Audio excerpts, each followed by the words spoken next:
McMillan pushed through the private boarding lane at Dallas-Fort Worth International Airport with a frustration that seemed almost too heavy for a man of his stature. His steps were sharp, his shoulders tense beneath a tailored navy suit that probably cost more than some people made in a month. But money didn't soften disappointment, not today. Not after the confrontation he just left behind in that boardroom, one where his father's cold stare and his mother's biting remarks still echoed in his mind. He had built McMillan Global Industries with his bare hands and relentless ambition, yet every mistake, every missed target felt like a stain on the family name he carried.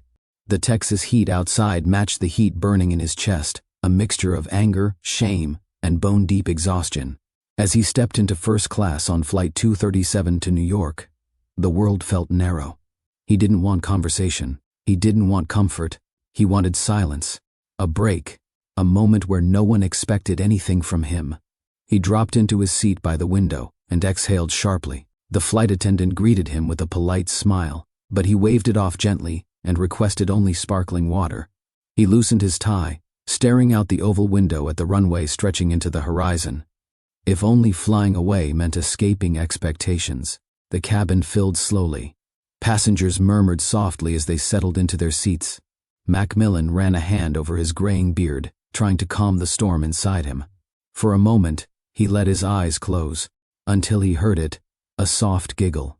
High, innocent, unfiltered. His eyes snapped open. He glanced toward the aisle, more irritated than curious, expecting a random family heading to the back of the plane. But what he saw instead didn't register at first, not because he didn't recognize the face, but because he couldn't believe it existed in front of him again. A young woman stepped into the first-class cabin, balancing 2 toddler car seats with ease. Her skin glowed warmly against the soft cabin lights. Her curls framed her face beautifully. Her outfit, simple cream blouse fitted jeans, was effortlessly elegant. But it was the familiarity, the gentleness in her movements that seized him. That froze him. That ripped the air out of his chest. Esther. The name shot through him like a jolt. For 3 years, he had tried to bury the memory. For 3 years, he avoided the image of the woman he had walked away from. The woman, carrying his children, even though at the time he hadn't known how far along she was. But life has a way of forcing truth into the open. Because tucked against her hips, nestled in those car seats she carried, were 2 toddlers. A little girl in a peach-colored dress, and a little boy in soft blue overalls. Their bright eyes scanned the cabin with curious innocence. McMillan's pulse thudded in his ears, his jaw tightened. His heart stopped. The babies looked like him. The same round cheeks he had as a boy. The same frown line he carried when thinking too hard. The same soft, curious stare. Twins. His twins. Children he had never met. His anger vanished as if it had never existed. Everything in him hollowed out at once. All the noise in his life, the board meetings, the shareholders, the expectations, fell silent. Esther placed the car seats in the row across from him, soothing the girl who fussed lightly as she buckled her in. She still hadn't seen him. Her voice was steady, warm, familiar in a way that hit him straight in the chest. He couldn't breathe. Then it happened. She lifted her head. Her eyes met his. There was no gasp, no shock, only a calm, controlled expression that cut him deeper than anger ever could. "Hello, McMillan." Her tone was polite, but distant, sharp enough to hurt, soft enough to remind him exactly what he lost. He rose from his seat without thinking, his voice unsteady as he whispered, "Esther." She gave a faint nod, then finished fastening the children's belts as if he were nothing more. Then an unexpected face in an aisle, one she had already decided she didn't owe emotions to. He swallowed hard, his palms tingled. Everything inside him wanted to apologize, to speak, to explain, to undo time.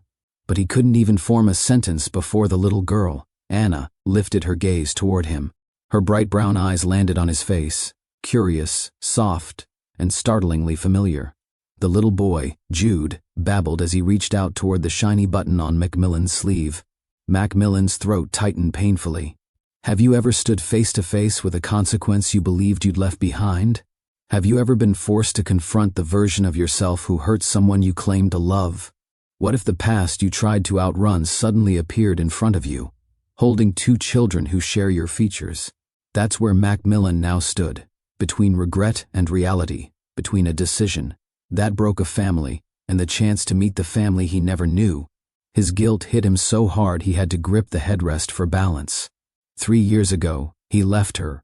3 years ago, she carried a life, 2 lives, that he didn't stay to protect.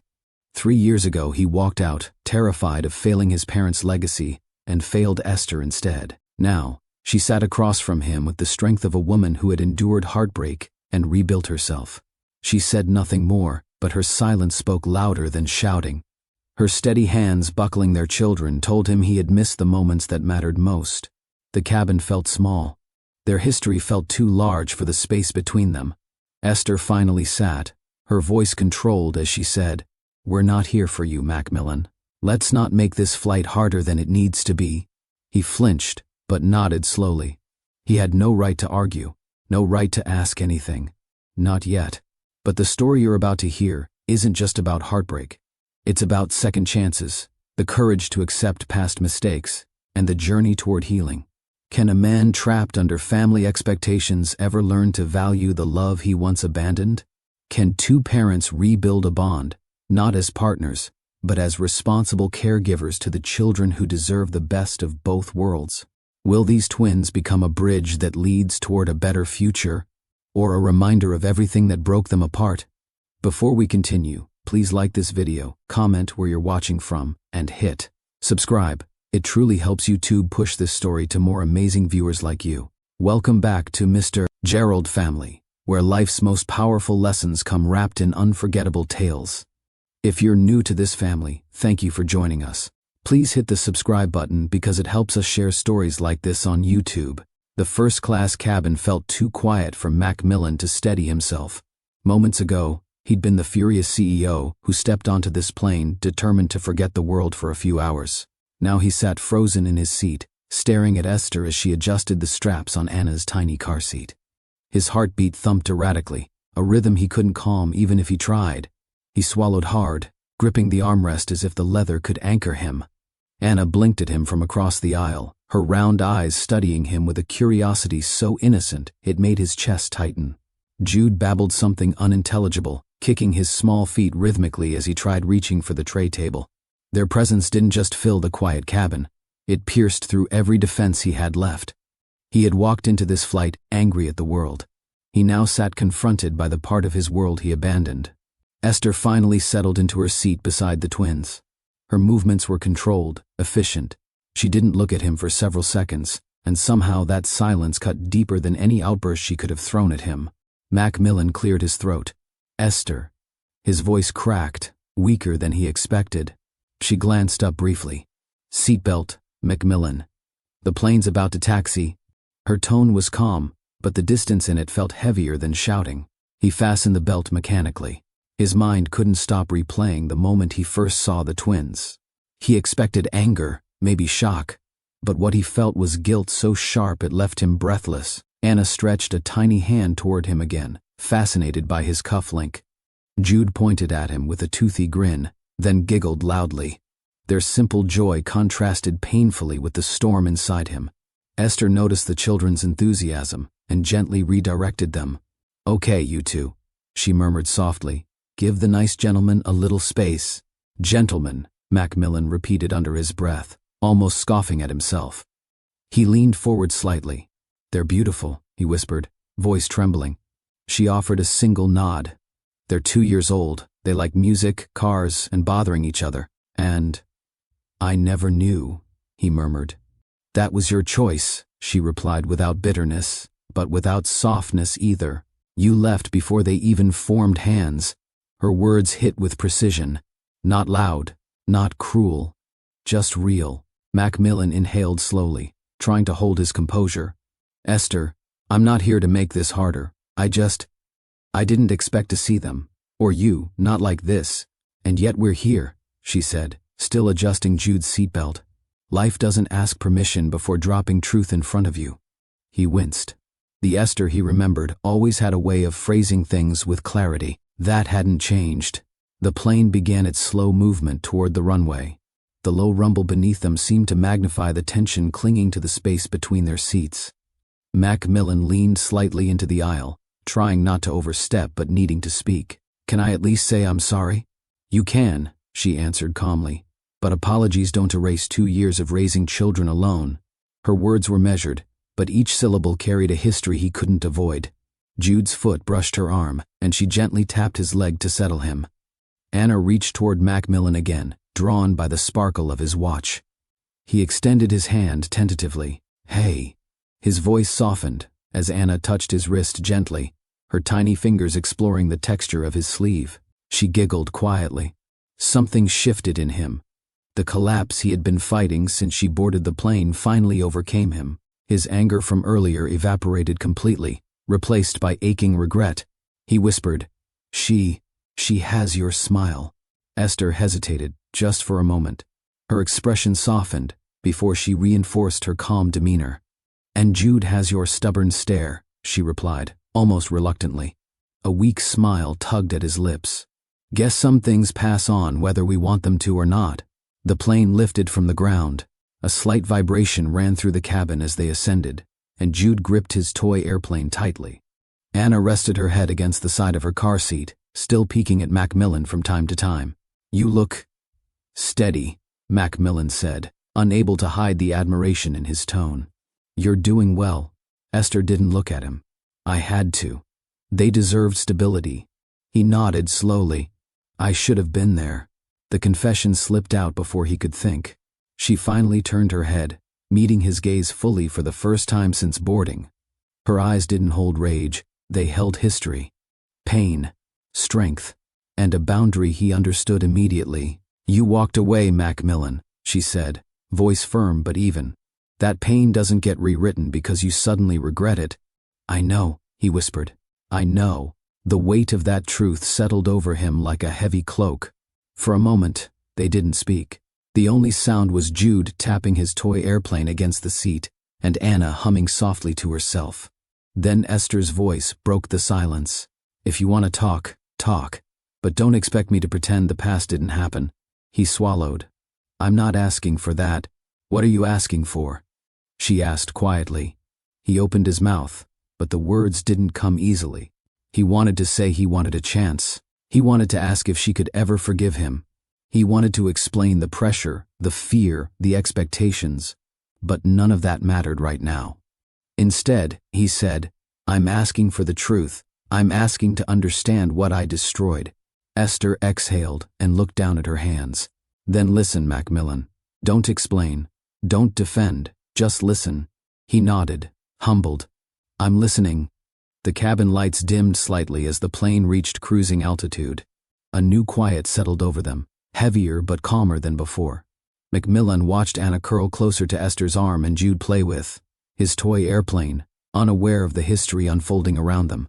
For the first time in years, McMillan didn't think about shareholders, boardrooms, or family expectations. He thought only of the 2 children across from him, and the woman who had carried all the weight he abandoned. He whispered, almost to himself, "I want to do better." Esther didn't respond, but the faint tightening of her jaw told him she heard him clearly. And that was enough for now. The soft hum of the engines blended with the muted whispers of passengers. Behind the curtain separating first class from the rest of the plane, for a moment, everything felt still. McMillan kept his gaze lowered, trying to steady the storm twisting in his chest. The guilt, the shock, the regret, all of it had tangled into a tight knot that made it hard to breathe. Across the aisle, Esther adjusted Jude's blanket. He kicked playfully against her arm, completely unfazed by the tension hovering around the adults. Anna tugged gently at Esther's sleeve, wanting comfort, and Esther leaned down to kiss her daughter's forehead. McMillan watched quietly. There was no resentment in her movements, no trace of the chaos he remembered from their last months together. She was composed, focused, steady, everything he was not. He swallowed hard and finally spoke. "Esther, can we talk without making this uncomfortable for the kids?" She didn't look up. "That depends on what you call talk." Her voice wasn't sharp, but it was guarded, wrapped in a layer of protection he knew he had placed there years ago. He nodded, accepting the rebuff. "I just want to understand where we stand." Where we stand, she repeated softly, fastening Anna's seatbelt again as the little girl wiggled. McMillan, we don't stand anywhere together except this aisle we're separated by. The plane shifted slightly as it cut through a stretch of uneven air. A faint jolt moved through the cabin. Jude giggled, thinking it was a game. Anna frowned and reached for Esther's arm again. Esther soothed her. It's all right, sweetheart. Just a little bump. Another tremor rolled through the aircraft, stronger this time. A few passengers in the back gasped. The captain's voice crackled overhead. Ladies and gentlemen, please remain seated and keep your seatbelts fastened. We're hitting a rough patch, but everything is under control. McMillan inhaled sharply. Something about turbulence always made him uneasy, even though he had flown his entire life. But today, the unease had nothing to do with altitude. He glanced toward Esther. She didn't flinch. Her composure remained unshaken as she positioned her hands gently on the twin seats to keep them steady. His voice dropped to a whisper. You're strong, Esther. She finally lifted her eyes, not warm, not hostile, just steady. I had to be. Another small jolt. The overhead lights flickered in response. Jude squealed with laughter. Mama, plane jump. Esther offered him a tiny smile. Yes, baby, just a little jump. McMillan felt his heart tighten. The simplicity of the moment, Esther comforting their children during turbulence, revealed everything he missed. Everything he could have shared. Everything he had walked away from. He leaned across the aisle slightly. I really am sorry. She turned her attention to him slowly. McMillan, guilt isn't the same as change. He flinched, taken aback by her clarity. You say you're sorry, she continued, but saying it from a comfortable seat. At 30,000 feet is different from living it for the past 2 years. He nodded. You're right. You were gone, she added, her voice calm. You left when I needed you. You left when they needed a father they hadn't even met yet. He took a shallow breath. I regret every moment of that. And yet, she murmured, fastening Jude's strap again. Regret doesn't rebuild trust. The plane shifted again, but this time, the turbulence inside him was heavier. He ran a hand through his hair. If you're willing to let me work my way into their lives, I want to try. I'm not asking for you back. I'm not asking for anything you don't want to give. I just want to be part of something I should have never walked away from. Esther didn't reply immediately. She watched Jude tap his toy airplane against the armrest, then looked at Anna, who had drifted into light sleep. Her expression carried a quiet strength he had never appreciated before. Finally she said, You may be their father, but you are not my husband anymore. The words struck him with a force he wasn't prepared for. She wasn't cruel. She wasn't angry. She was simply stating truth, and that made it hurt even more. He lowered his gaze. I understand, do you? She asked softly. Because this isn't a moment for promises you don't keep. I don't need empty effort. I don't want a repeat of the past. I'm not running this time, he replied quietly. Another small shake rattled the cabin. The turbulence eased a moment later, but the emotional turbulence between them continued to rise. Esther tightened her seatbelt. You say you want to stay, but staying takes consistency. It takes actions. That's something you'll have to prove over and over. I know, he whispered. She studied him for a moment. In his eyes she saw a man carrying weight he should have shared with her long ago. A man who finally woke up to the consequences of his choices. But she also saw a man still battling years of guilt that wasn't her job to soothe. Another soft tremor. Jude clapped happily. Anna stirred and looked around sleepily, then fixed her gaze on McMillan. He smiled gently at her. Hey there, he said quietly. Anna lifted her small hand toward him again. Esther watched closely, prepared to intervene if needed. But the girl's gesture was simple. A child's curiosity, without judgment. She doesn't know your history, Esther murmured. She doesn't know what happened. I'm thankful she doesn't, he whispered back. Their eyes met again, this time less sharp, less guarded. There was still distance, but also a tiny shift, like a door cracked open just enough for a beam of light to slip through. Esther exhaled slowly. I don't hate you, McMillan, but I don't trust you either. I'll earn it back, he said firmly. We'll see, she replied, leaning back in her seat. The turbulence finally smoothed out. The cabin settled. The overhead lights steadied. Jude hummed softly, bouncing his toy with renewed energy. A small moment of quiet passed. McMillan thought about all the moments he missed, the birth, the first steps, the first words, the sleepless nights she endured alone. And he thought of the moments he could still claim, if she allowed it. He looked across the aisle at the family he abandoned, and realized this flight was more than a journey from Texas to New York. It was a turning point, a point where he chose whether to be the man he had been, or the man he needed to become. If this story is touching your heart, drop a comment, and tell us what part hit you the most. The cabin had settled into a calmer rhythm. The turbulence outside faded, but the quiet between McMillan and Esther felt heavier than the air they breathed. The twins, blissfully unaware of the emotional currents around them, kept shifting in their seats. Anna rubbing her cheek against her blanket, Jude tapping his toy airplane with steady enthusiasm. McMillan watched them, his heart twisting every time Jude's laughter filled the small space. It was the kind of sound he should have been hearing for the past 2 years, the kind of joy he had stepped away from. Esther glanced at him briefly, studying the expression on his face. It wasn't the face of the angry executive she remembered from their last argument years ago. This was a man stripped of excuses. She exhaled quietly. McMillan, before this gets more complicated than it already is, I need to make something clear. He straightened a little, giving her his full attention. Okay, this, she said softly, gesturing toward the twins, is not an invitation to revisit our marriage. I don't want confusion, not for me, not for them.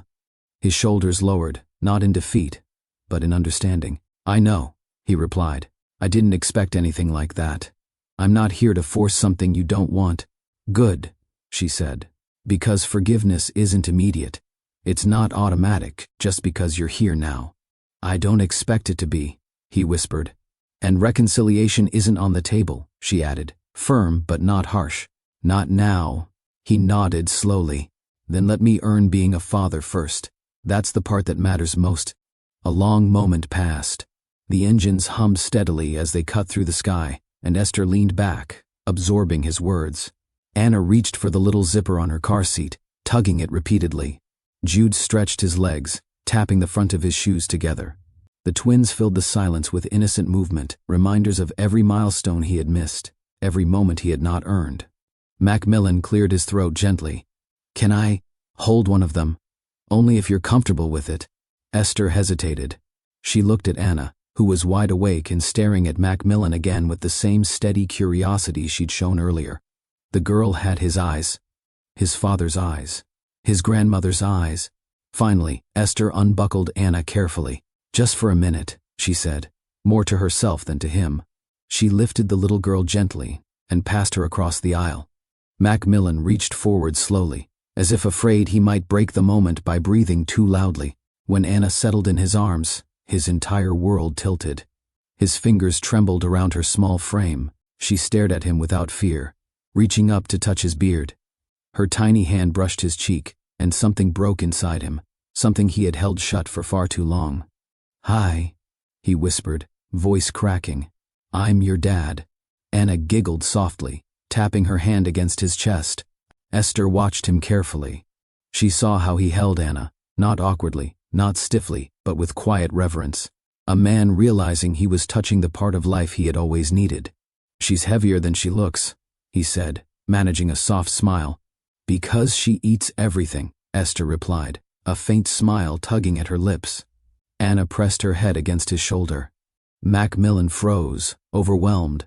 She's warm, he murmured. She likes leaning on people she's curious about, Esther said. She has a calm heart. His throat tightened. She gets that from you. Jude noticed the shift and pointed at his sister. Mama, Anna go.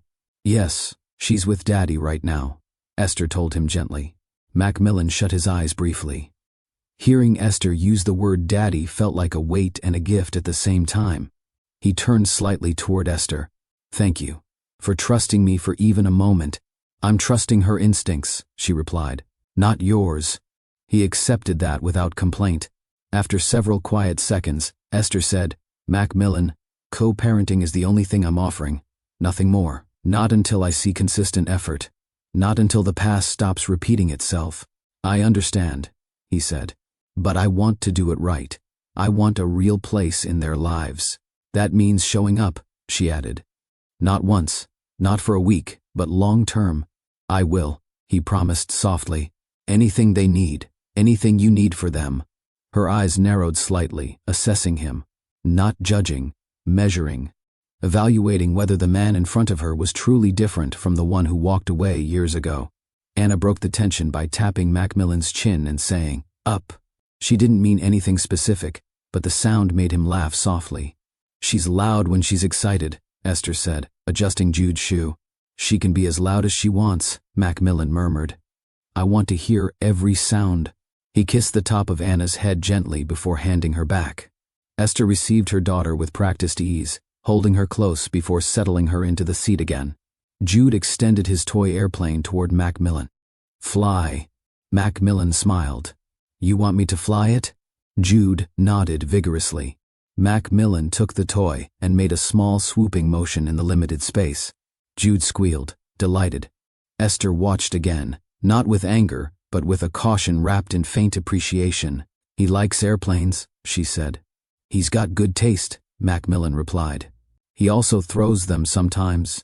McMillan chuckled. "I'll dodge fast." Jude laughed again, and the sound lifted the mood just enough to make breathing easier. Esther folded her hands together. "If we're going to co-parent, there will be rules." "Name them," he answered. "You will not make promises you can't keep. Never again," he said. "You will respect their routines, their boundaries, and mine. Of course, you will earn their trust, not assume you have it." He nodded with conviction. "I wouldn't expect anything less." She exhaled, the tension in her shoulders loosening slightly. "Then we can start, carefully." He met her gaze. "Carefully is fine, carefully is good." Jude tapped his seat again. "Daddy, fly plane." The word landed in the small cabin like an echo of a future McMillan had dreamed of, and feared he'd lost forever. Esther didn't correct Jude. She didn't look away. And that silent allowance, small but real, meant more than anything she could have spoken. McMillan lifted the toy again, flying it gently toward Jude's hands. "Okay, buddy. Let's fly." The little boy clapped, thrilled. And in that moment, at 30,000 feet, with regret behind him and responsibility in front of him, McMillan understood something clearly. This wasn't a second chance at romance. This was a second chance at fatherhood, and he would not waste it. The cabin lights dimmed slightly as the plane continued its journey north. Quiet settled between them again, but it wasn't as heavy as before. It held possibility. As Jude whispered to his toy and Anna hummed softly beside Esther, McMillan realized that this flight, one he boarded out of frustration, had become the beginning of a life he had run from for far too long. And when Esther finally spoke again, her words were simple. "We'll take it slowly, one step at a time." He nodded, one step at a time, and the sky outside stretched wide, as if giving them room to begin. Years before the quiet tension of Flight 237, before twins, before regret and distance, there had been a night when the world felt wide open for both of them. A night when their names were spoken for the first time under bright ballroom lights, and everything afterward felt inevitable. It began in Houston, at the Global Summit of Emerging Leaders, a gathering filled with young executives, medical minds, innovators, and ambitious dreamers. McMillan had flown down from Texas Hill Country with a suit tailored perfectly to his frame and expectations stitched into every inch of his shoulders. His parents' company had sponsored a table, and he was expected to represent their lineage with confidence. But confidence was thin that night. He stood near a display of corporate booths, pretending to study brochures, while wrestling with the weight of living up to his last name. Across the room, a small commotion broke through the buzz of conversation. Someone had fainted near the catering line. Before the servers could react, a young woman stepped forward. Calm, sure, steady. She knelt beside the fainted attendee, checked a pulse, loosened a collar, and spoke in a soothing tone that quieted the surrounding panic. McMillan watched her with growing curiosity. She wasn't dressed to stand out, a teal dress, simple heels, natural curls, framing her warm face, yet the energy around her shifted as she worked. It wasn't her outfit or her posture that drew him. It was the confidence in her hands and the kindness in her eyes. After a few minutes, The attendee regained consciousness. The young woman smiled, helped them sit upright, and gave instructions to drink water and rest. Then she rose slowly and brushed her hands together, as if the moment had been nothing extraordinary. But to McMillan, it was extraordinary. He found himself walking toward her with a strange flutter in his chest, a sensation unfamiliar to a man accustomed to boardroom tension instead of personal connection. "Excuse me," he said with a soft smile. "That was impressive." She turned to him. Her eyes were alert, warm, and slightly amused. "It was just basic care," she said gently. "Anyone with training could have done it, but you were the only one who stepped forward," he replied. A small smile tugged at her lips. "Old habits." "I'm Esther Langston," she said, extending her hand. He took it. "McMillan. Just McMillan. You don't use your last name?" she asked playfully. "I try not to," he admitted. "It tends to walk into the room before I do." She laughed softly. "That sounds exhausting." He blinked, surprised by her blunt insight. "More than I'd like to admit." For a moment, they simply stood there, studying each other. He noticed the faint freckles on her cheeks. She noticed the way he kept adjusting his cufflinks when nervous. "What brings you here?" she asked. "My parents' company is one of the sponsors. I'm here to represent." He scratched the back of his neck sheepishly. "What about you?" "I'm finishing my medical residency," she explained. "Psychiatry. I'm here because my mentor thought it would be a good networking opportunity." "A psychiatrist?" He tilted his head. "You don't seem intimidating enough." "I assure you," she replied with a grin, "my patients would disagree." Their laughter blended into the noise of the gala, and something shifted around them. The beginning of a rhythm that felt easy, natural, and familiar, even though they were strangers. They walked together toward a quieter corner near a series of glass windows overlooking the Houston skyline. The city lights glittered across the horizon, reflecting off the polished floor. "So what's it like being a doctor?" he asked. "Long days, long nights, a lot of caffeine," she admitted. "But I love understanding how people think." He considered her words. "You must hear a lot of heavy stories." "I do," she said softly. "But healing starts with someone willing to listen." Her tone was calm, sincere. McMillan realized he was already hanging on to every word far more than he intended. "And you?" she said, nudging him gently. "What's it like running a company?" "More pressure than most people see," he confessed. "Sometimes it feels like I'm living someone else's idea of success." Esther frowned slightly. "But do you want it?" He paused. No one had ever asked him that. Not even his parents. "I don't know," he admitted quietly. Esther didn't press. She just nodded, acknowledging his truth without judgment. That simple gesture made something tighten in his chest. For the next hour, they talked. Not small talk, real talk. How Esther volunteered at mental health clinics. How McMillan wanted to create something meaningful but felt trapped. By legacy, how both of them felt misunderstood in different ways. How rare it was to meet someone who listened without interruption. Their chemistry wasn't flashy or loud. It was quiet, warm, and immediate. The kind that sneaks up on two people who weren't at looking for anything but suddenly found something they didn't want to let go. When the event staff dimmed the lights for closing remarks, Esther glanced toward the exit. "I should get going," she said. "I have an early shift tomorrow." He nodded.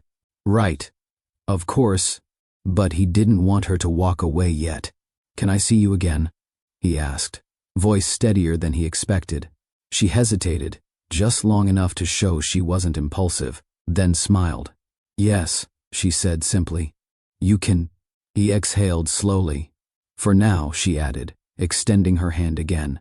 "Good night, McMillan." "Good night, Esther." And as she walked away through the Houston ballroom, he watched her go with a quiet realization settling over him. His life, the one carefully built around expectations and legacy, had just shifted, because Esther Langston had stepped into it, and she hadn't even looked back. After that first evening in Houston, their lives began to intertwine with a natural rhythm neither of them anticipated.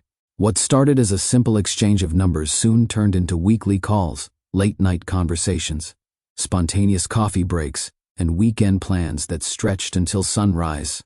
It didn't take long before their worlds began brushing against each other, sometimes gently, sometimes with a jarring contrast that revealed just how different their backgrounds were. The first time McMillan visited Esther's side of Houston, he arrived expecting a quiet evening. Instead, he stepped into a neighborhood buzzing with music, barbecue smoke drifting through the air, and children running between yards with water balloons. Esther's mother, who lived a few streets away, had organized a family cookout, and Esther insisted he come along. "Relax," she whispered as they approached the small crowd. "No investors, no business talk, just people."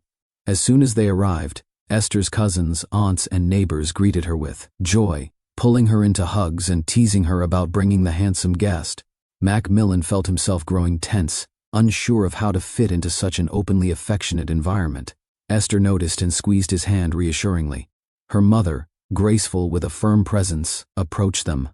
"So this is the young man I've been hearing about," she said warmly. "Yes, Mama," Esther replied, smiling. McMillan extended his hand. "It's a pleasure to meet you, ma'am." Her mother laughed lightly and pulled him into a brief hug. "Around here, we don't do stiff greetings." "You're welcome." He froze for a moment, unsure how to reciprocate, but eventually returned the embrace. Esther's smile widened with pride. Throughout the evening he watched how Esther moved in her world, comfortable, confident, joking, with her uncles, dancing with her cousins, and offering to help her mother in the kitchen. The love around her was vibrant, loud, and sincere.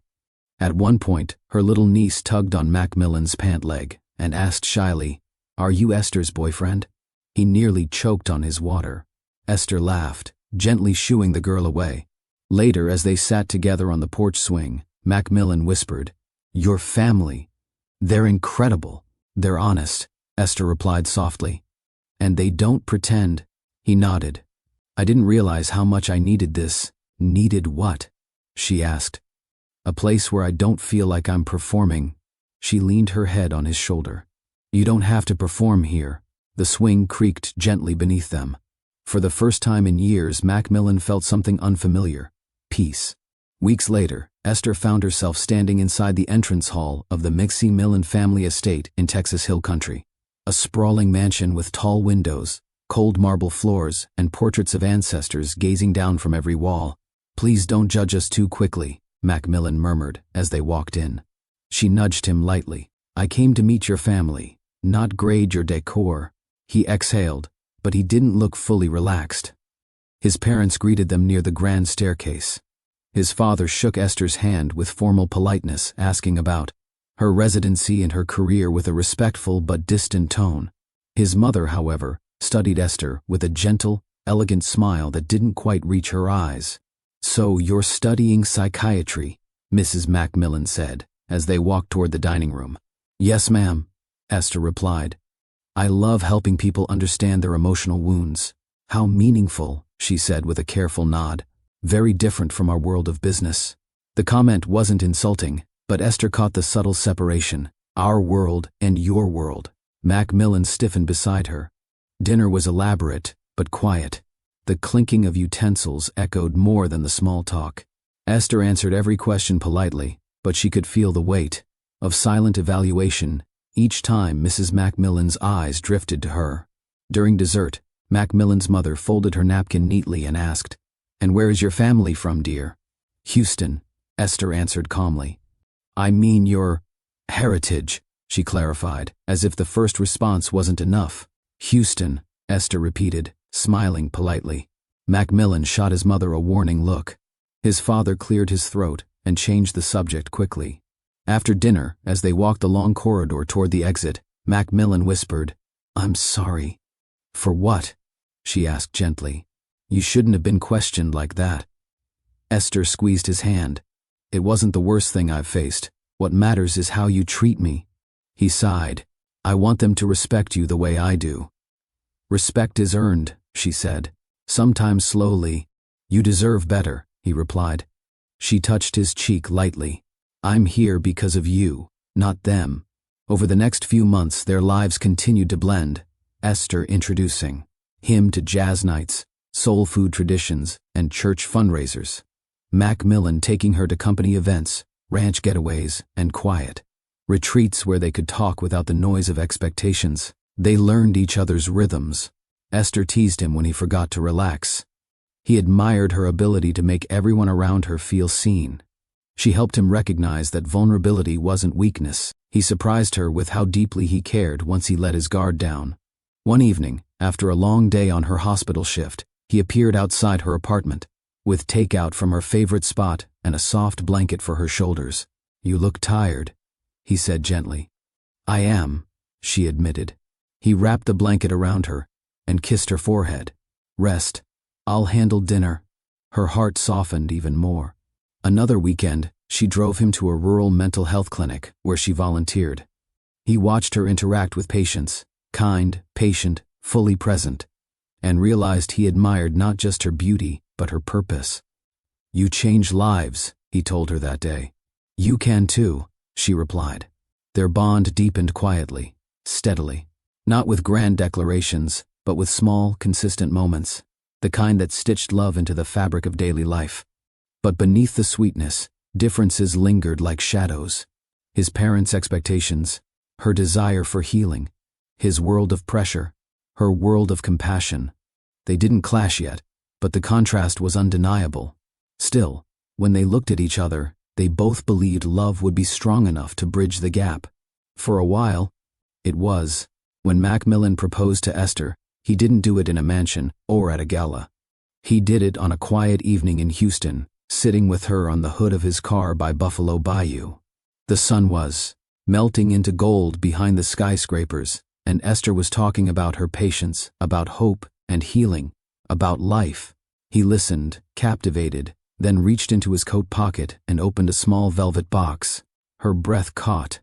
"McMillan." He smiled nervously. "I don't know how to be perfect, but I know I want a life with you." She pressed her hand over her mouth, tears warming her eyes. "Yes," she whispered. "Yes." Their wedding was modest but filled with warmth. Esther chose a small chapel in Houston, with soft lighting and friends humming a gospel melody as she walked down the aisle. Her father held her arm with quiet pride, whispering, "You picked a good man, baby." At the front, McMillan waited in a simple suit, eyes glossy as he watched her approach. When she reached him, he squeezed her hands gently, as if grounding himself in her presence. Their vows were real and heartfelt, promises made not out of tradition, but love. They exchanged rings, kissed, and stepped into married life with hope and a belief that love would guide them. Married life brought moments of pure ease. Esther and McMillan built a home in Houston near the hospital where she worked, while he spent his weeks commuting between Texas Hill Country and the city. Their evenings were simple but meaningful, cooking dinner together while dancing badly to soft R&B, discussing Esther's patient cases and McMillan's business decisions over tea, playing Scrabble. On the living room floor, where Esther usually won walking through small parks on weekends, sitting on their balcony watching Texas sunsets. On Saturdays he sometimes joined her at church fundraisers. Her community welcomed him warmly, teasing him until his stiffness melted into laughter. She, in turn, supported him at corporate events. Whenever he grew nervous before speaking at a shareholders' meeting, she would whisper, "You speak better when you breathe. Remember that." He would inhale slowly, nodding, holding her words like a shield. Their love grew stronger with each quiet moment. Esther noticed he slept better next to her, his restless thoughts eased by her presence, and McMillan discovered that coming home to her felt more like belonging than anything he ever experienced in his parents' estate. One evening she sat on his lap, her fingers tracing the line of his jaw. "You make the world softer," she whispered. "And you make it feel real," he replied. It wasn't perfect, but it was theirs, steady, warm, full of possibility. Still, marriage didn't erase the differences between their worlds. They began as faint shadows, almost invisible at first. But slowly, they grew. McMillan's father pushed harder for expansion at the company. His mother expected him to attend every family dinner, every formal function. Their subtle remarks about fitting into the McMillan legacy became more frequent, dropping hints that Esther's lifestyle didn't match their image. "Your wife is impressive," Mrs. McMillan would say in front of guests. "But psychiatry is such a demanding field. Are you sure it leaves room for your future responsibilities?" Esther never responded with anger. Instead, she smiled politely, but each comment left a quiet sting. Meanwhile, Esther worked long hours during her residency. She poured herself into her patients and support groups, sometimes coming home late with exhaustion tugging at her limbs. McMillan tried to be understanding, but the increasing weight from his family and company made him distant on certain nights. Small cracks formed. Missed dinners because of emergencies at the company. Evenings where he was mentally absent even while sitting beside her. Strain from trying to impress his parents while loving a woman they understood only in fragments. One night she found him standing alone on their balcony, staring into the city lights. "You're quiet," she said gently, wrapping her arms around him from behind. He didn't lean into her like he usually did. "Just thinking. About work? About everything," he muttered. She turned him to face her. "Talk to me." But he didn't. Not fully. He just smiled weakly and kissed her forehead. "I'm fine." She knew he wasn't. She sensed a shift, small but real. Something inside him was tightening. Still, they tried. Months into their marriage, Esther began imagining a future that included children. She pictured Saturday mornings with little feet running through their home. Laughter, bedtime stories, a sense of family she had always treasured. One morning, while sipping tea at their kitchen table, she said softly, "I'd love for us to think about starting a family." McMillan froze. It wasn't dramatic, just a brief stiffening of his shoulders, a flicker in his eyes. She noticed immediately. "What's wrong?" He set his mug down slowly. "I don't know if this is the right time. I'm buried in expansion meetings. My parents expect—" "You and I aren't your parents," she reminded him gently. "We build our own timeline." He rubbed the bridge of his nose. "I'm not ready." Her heart tightened, but she nodded. "Okay, we can wait." But waiting wasn't the issue. The fear behind his answer lingered.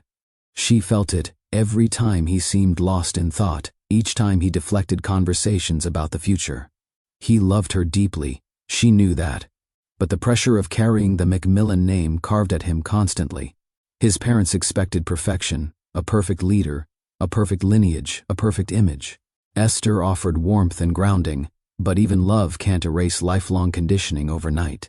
One evening, after a long shift, she came home with a surprise picnic basket and groceries for a homemade dinner. She stepped into the apartment with excitement, eager to lighten his stress. But inside she found him sitting in their dark living room, suit jacket tossed aside, his tie loose, shoulders heavy. She approached quietly. "I thought maybe we could take a break and breathe together tonight." "I can't," he said without looking up. She frowned gently. "You always say that lately. Are you sure it's work?" He stiffened. "Don't start, Esther." "I'm not starting anything," she replied softly. "I'm trying to understand." He finally looked at her, not with anger, but with exhaustion so deep it scared her. "I'm drowning," he whispered. "And every time my parents remind me what I'm supposed to be, I feel like I'm failing. I can't think about anything else." Her heart broke for him. She knelt in front of him. "You don't have to be perfect for them. You just have to be present with me." But he didn't take her hands. He didn't lean in. Instead, he whispered, "I don't know how long I can keep disappointing everyone." The words chilled her more than she admitted, because, for the first time since their wedding, she wondered if love alone could hold them together. The morning Esther found out she was pregnant began quietly, the kind of morning that slipped in softly through half-open blinds and wrapped the apartment in pale light. She had worked a late shift the night before and expected exhaustion to explain the heaviness in her body, but something felt different the moment she opened her eyes. A flutter, a warmth, a sense of possibility. She sat up slowly, pressing a hand to her stomach, as if her body might whisper the truth before any test could confirm it. The thought made her heart skip. Could it be? She moved quietly through the apartment, trying not to wake McMillan, who was asleep. In their bedroom, after returning late from a tense video conference with his parents, his breathing was steady, but his brow still held the faint crease of stress. Esther padded into the bathroom, closed the door, and took a deep breath. Minutes later, she sat on the edge of the tub staring at the result. Positive, and not faint, bold, clear, undeniable. A slow smile spread across her face. Her eyes filled with tears, joy mingling with disbelief. Her hands trembled slightly as she pressed the test to her heart. "Thank you," she whispered to no one in particular. "Maybe to life, maybe to God, maybe to the little spark growing inside her. She stayed in the bathroom for several minutes, letting the reality settle before stepping back into the bedroom. McMillan stirred slightly as she entered. "Esther, you okay?" His voice was thick with sleep. She sat on the bed beside him, unable to hide the radiance in her expression. "McMillan, I have something to tell you." He blinked, sitting up slowly. "What's wrong?" "Nothing is wrong," she said with a breathless laugh. "Everything is good, better than good." He frowned, still waking up. "You're scaring me. What is it?" She reached for his hand, placing the test gently in his palm. His eyes dropped to it. They widened, then widened again. "You're pregnant?" His voice cracked slightly. She nodded, tears spilling freely now. "We're pregnant." For a moment, the room was silent, completely still. Esther waited for the warmth she hoped would fill his eyes, the joy she expected him to feel. Instead, his breath hitched, his shoulders tensed, his fingers curled around the test too tightly. "Oh," he whispered. The single syllable landed with a weight she hadn't anticipated. "Oh," she repeated softly, her joy flickering. He swallowed hard. "I didn't know you were ready now." "I didn't think it would happen this quickly either," she admitted. "But I'm happy, McMillan. Really happy." He ran a hand through his hair, staring at the blanket instead of her. "We didn't talk about timing." "You're right," she said gently. "But life doesn't always follow timing." His jaw tightened at the word life. "Esther, the company is expanding. My father has been on me for months. My mother expects—" "This isn't about your parents," she said softly. He froze. She tried again, voice steady. "This is about us." He looked at her finally, and she saw something in his eyes she had never seen before. Fear, not shock, not anger. Fear. "We're not ready," he whispered. Esther took his hands in hers. "We'll learn. Together." "I can't do this right now," he said, pulling his hands away without realizing the impact.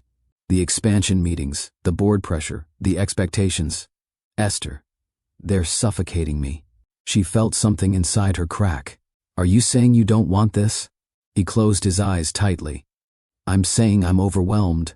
Before she could respond, his phone buzzed loudly on the nightstand, his father's name lighting the screen. The moment shattered. He groaned. "Not now." "Then don't answer," she whispered. He hesitated, but only for a second. He picked up the phone. Esther turned her head away, her hands instinctively moving to her stomach. By the afternoon, McMillan had buried the conversation beneath work. He took back-to-back calls, showed up at his office in Dallas, and pretended to be fine. But Esther knew the moment he told his parents, because he walked through the apartment door that evening with a look she couldn't read. "What did they say?" she asked carefully. He didn't answer immediately. He set down his briefcase, loosened his tie, and stared at the floor. "McMillan," he inhaled sharply. "They think it's too soon." Her chest tightened. "Do you think it's too soon?" He sank into a chair. "They said the timing is terrible for the company's image, that I need stability before becoming a father, that our life isn't structured right yet." Esther's heart dropped. "And you agree with them?" He didn't speak. Silence stretched painfully between them. Finally he whispered, "I don't know what I think anymore." She sat beside him. "We can handle this, McMillan. We're not alone." His parents' words had carved deeper than he let on. Their disappointment, their reminders of legacy, their subtle judgment. Regarding his marriage, all of it piled onto the fear he already carried. He rubbed his temples. "I can't disappoint them again." Her throat tightened. "What about disappointing me?" He looked up sharply, but she wasn't angry. She was hurting. This wasn't how she imagined revealing her pregnancy. It wasn't supposed to feel like stepping into a storm. She whispered, "I thought you'd be happy." His voice cracked. "I want to be. I'm just scared." She nodded slowly, tears forming. "Then let's face the fear together." But he didn't reach for her hand. He didn't pull her close. And that absence, that empty space, was the first real sign of a fracture she had hoped never to feel. The days after the pregnancy announcement moved slowly, carrying with them a strange heaviness that settled into every corner of the apartment. Esther tried to cling to hope, telling herself that McMillan only needed some time to adjust, that fear could transform into joy with patience and support. But each morning, when she woke to an empty side of the bed or found him pacing in the living room before dawn, doubts crept in like unwelcome shadows. She could see it plainly, he was slipping away from her. Not physically at first, but emotionally, piece by piece. Before the pregnancy, McMillan always looked for her the moment he came home. He would kiss her cheek, rest a hand on her waist, or pull her into a gentle hug as if grounding himself in her presence. But now, he often walked past her with a distracted nod, his thoughts consumed by bored calls, his phone buzzing endlessly with updates from his parents and senior executives. One night, she approached him while he stood by the balcony doors, gazing out at the twinkling Texas skyline. "McMillan," she said softly, "can we talk?" He didn't turn immediately. His shoulders rose and fell with a deep breath. "Is it about the baby?" "It's about us," she corrected gently. He finally faced her, but the tenderness she was used to seeing had faded into something distant, foggy. "I'm overwhelmed, Esther. The company is counting on me. My parents are watching every move I make." She stepped closer. "I'm watching you too, not with pressure, with love. You're not alone." His jaw tightened. "It doesn't feel that way." Her eyes stung. "Why not?" He didn't answer, not because he didn't care, but because he didn't know how to voice the turmoil clawing at him. They stood facing each other, sharing the same air, but not the same heart space anymore. Esther reached for his hand, but he slipped his fingers into his pockets instead. That subtle rejection hurt more than any harsh words could have. Esther never imagined she could feel lonely while sharing a home with someone she loved. Yet each evening reminded her of how far apart they were drifting. She cooked his favorite meals, he barely took a bite. She waited to watch their usual show. He claimed exhaustion and went straight to bed. She offered gentle conversations. He responded with short nods or distracted "mms." It was as if he was present in body, but missing in spirit. During her shifts at the hospital, she found herself rubbing her stomach in quiet moments, promising the tiny lives inside her that she would protect them no matter what. She whispered, "You are wanted. Even when your father is scared, you are wanted." Her eyes often filled with tears, but she wiped them quickly before seeing her patients.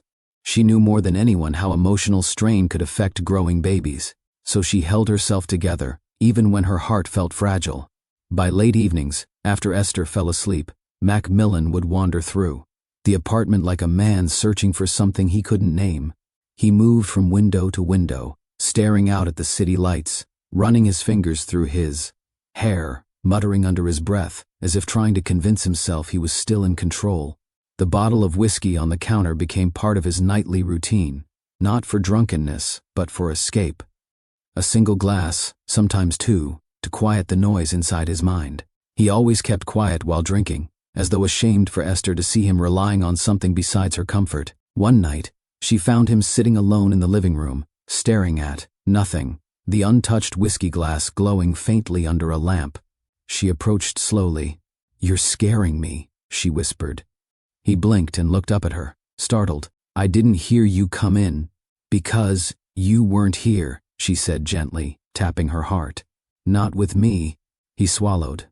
"I don't know how to fix this." She kneeled beside him. "Start by letting me in." He looked away. "If I fall apart, everything falls apart." "That's not true," she said. "You're not carrying this alone." But he shook his head. "My parents think this pregnancy is a mistake. The timing, the pressure. They say I'm jeopardizing everything they built." Her expression hardened. "This isn't their marriage. This isn't their child." A long silence followed. He whispered, "I'm terrified I won't be enough." Her heart ached. "You don't have to be perfect. You just have to stay." As days turned into weeks, Esther forced herself to stay hopeful. She read pregnancy books, scheduled prenatal appointments, and organized their dining table with ultrasound brochures she hoped to share with him. But his reactions were always cautious, distant. When she invited him to her first ultrasound appointment, he hesitated. "I have a meeting," he murmured. "Can't you reschedule?" He rubbed the back of his neck. "My father expects me there." Esther blinked rapidly to hold back tears. "Our babies expect you too." He flinched at the word babies, as if it reminded him of everything he wasn't ready for. She watched him walk away that morning, and her heart broke quietly, not with shouts or slammed doors, but with the understanding that love cannot grow in silence. Still, she didn't give up. She squeezed his hand at dinner. She massaged his shoulders after long days. She texted him small reminders, "I love you. We can do this." She held him at night, even when he felt miles away. But sometimes love hits a wall built out of unspoken fears, and McMillan's wall grew taller by the day. It was a Thursday evening when she realized something had shifted permanently. She returned from work to find him sitting on the edge of the bed, elbows on his knees, head bowed. His breathing was uneven, and she knew instantly, this was more than stress. "Talk to me," she said softly, sitting beside him. He didn't lift his head. "I don't know who I am anymore. You're my husband," she whispered. "A man who loves deeply." He shook his head. "I'm failing you." "You're scared," she corrected. "Fear isn't failure." He finally met her eyes filled with conflict, regret, and exhaustion. "I'm losing myself between you and my parents." Her chest tightened. "You don't have to choose." His voice cracked. "Don't I?" She placed his hand on her stomach.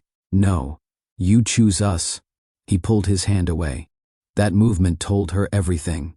From that moment on, Esther knew her marriage was no longer breaking. It was breaking her. Despite his emotional absence, Esther carried herself with grace. She treated her patients with compassion, supported fellow residents, and showed strength that surprised even her colleagues. One evening, as she stood in their small kitchen preparing dinner, she whispered, "I'll carry our children. I'll carry the hope. I'll carry the love. But I can't carry your fear too." Her voice trembled, but her resolve did not. Because while McMillan was folding into pressure, Esther was rising into motherhood, with or without him. The night everything changed didn't begin with yelling. It began with silence, the kind that settles into a home like a quiet warning. Esther sensed it the moment she stepped through the door. She set her bag down gently. "McMillan?" She called out. No answer. The apartment lights were dimmed, and the air felt still. She walked toward their bedroom, her heart thudding an uneasy rhythm. When she reached the doorway, she froze. A suitcase sat open on the bed. His clothes were folded inside. His watch case rested neatly on top. A pair of shoes stood beside the bed, as if waiting for the next step. "McMillan?" Her voice wavered slightly. He stood near the closet, placing another shirt into the suitcase with careful, deliberate movements. He didn't look up. Her breath shook. "What are you doing?" He finally turned, and the expression on his face shattered her. There was no anger, no hostility, just a hollow despair, the look of a man convinced he had already lost. "I'm leaving," he whispered. The words stabbed through the quiet like a blade. Esther took a step back, her hand instinctively covering her stomach. "Leaving? You mean leaving for a trip? For work?" "No." His voice cracked. "Leaving. Us. The marriage. I can't stay." She felt the floor tilt beneath her. "McMillan, don't say that. Please don't say that." He dragged a trembling hand through his hair. I've tried to be present. I've tried to push back against everything pulling at me. But I'm suffocating, Esther." Her eyes burned. "You're suffocating because you won't let me in." "I don't know how," he whispered. "You're my husband," she said, stepping toward him. "We promised to face life together." He shut his eyes tightly. "I don't want to fail you anymore." "You haven't failed me," she insisted, though her voice quivered. "You're scared, I understand that, but walking away? This isn't the answer." He shook his head, tears gathering in his eyes. "My parents think I'm making a mistake with the timing of this pregnancy. The board thinks I need to be focused. Everyone expects me to lead without distraction." "And what do you think?" she demanded, her voice cracking. His silence was devastating. "McMillan," she whispered, her knees weakening. "Do you not want our children?" "I don't know how to be a father," he confessed, his voice breaking. "I don't know how to do any of this. I wasn't ready. I'm not ready." She pressed a hand to her mouth, fighting back a sob. "So you're leaving me alone to do it? You're leaving your babies? You're leaving—" He stepped forward suddenly, catching her trembling hands. "I love you," he said fiercely. I love you more than anything, but I'm losing myself. I'm losing who I'm supposed to be, and I can't drag you into that darkness. Her tears fell freely now. You think leaving won't drag me into darkness? You think this hurts only you? I'm carrying your children, McMillan. I need you. He cupped her face gently, his thumb brushing her tears. You're strong, Esther. Stronger than anyone I know. You'll be an incredible mother. She pulled away from his touch. Don't romanticize abandonment. He flinched as though struck. A long, painful silence filled the room. Finally she choked. Please, please don't go. Not tonight. Not like this. He looked down, tears dripping onto the suitcase handle. If I stay, I'll fall apart. And if I fall apart, I'll break everything. You're breaking it now. His shoulders collapsed inward. He picked up the suitcase slowly. Maybe one day you'll understand, he whispered. She shook her head weakly. No. I'll just learn to live with it. The sentence hung between them. A soft goodbye. McMillan reached the bedroom door, paused, and looked back at her with eyes full of regret, love, and fear all tangled together. I hope one day you can forgive me, he said. Her voice came out as a whisper barely strong enough to stand. You're my husband. You're supposed to stay. He swallowed hard. I'm sorry. Then he walked away. The door clicked shut, and Esther collapsed onto the floor, her sobs muffled by the empty room. Months passed in a blur of exhaustion, loneliness, and quiet determination. Esther worked through her residency with growing discomfort, carrying twins in a body that often ached from too much responsibility. Her mother helped when she could, but the emotional weight remained hers alone. McMillan never returned. He didn't call. He didn't write. Not during the pregnancy, not during the moments she lay awake in pain, not during the nights she cried into her pillow. When her labor began early, she clutched her stomach and whispered, "It's okay, babies. Mommy's here." She arrived at the hospital alone, breathing through contractions as nurses guided her to a bed. Hours passed. Pain surged and ebbed. She gripped the rails, whispering encouragement to herself. You're strong. You can do this. Just before dawn, the cries of her children filled the delivery room. A girl, a boy, Anna and Jude. Two perfect little lives placed gently against her chest, their tiny bodies warm and trembling, their breaths fragile but steady. Esther wept, not only from the joy of motherhood, but from the heartbreak of knowing their father wasn't there to witness it. She kissed each forehead softly. You are loved, she whispered. You will always be loved. She signed their birth certificates with steady hands, even though her heart trembled. McMillan's name was written in the father's section, but the space beside support person present at birth remained blank. Those early months were brutal. Sleepless nights, endless feedings, diapers, doctor's visits, tears, laughter, fear, hope. Her mother helped when she could, but Esther carried the bulk of the responsibility. She learned to balance two bassinets, two cries, two hearts, and her own. She juggled motherhood with work, pushing forward because she had no choice.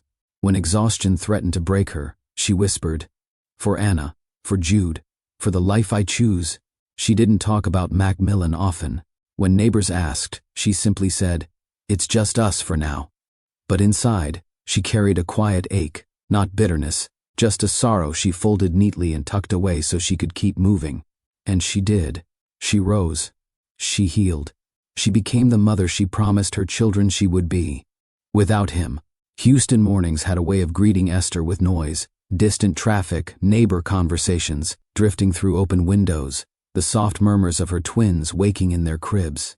Yet despite the chaos, there was a peace to her days that she hadn't felt in years.